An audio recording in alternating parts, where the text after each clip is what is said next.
very thankful and fortunate that the Rams let us use the facility and we were able to get some productive sessions in.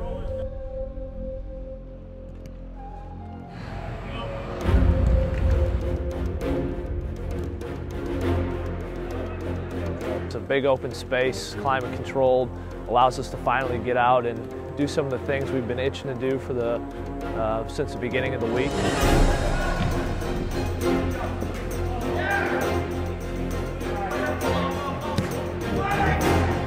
So much snow and ice and cold weather, you can't really see what all the guys have to offer. It's nice to see the game when it gets opened up and guys can show a little bit more of their skill.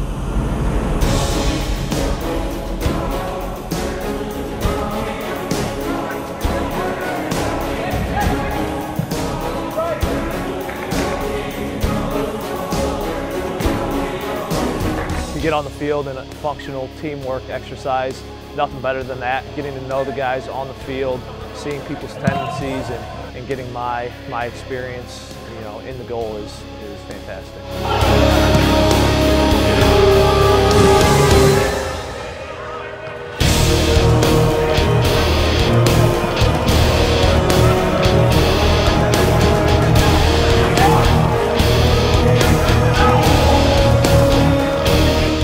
Get into a facility like this and get to perform where the condition is controlled, it's awesome.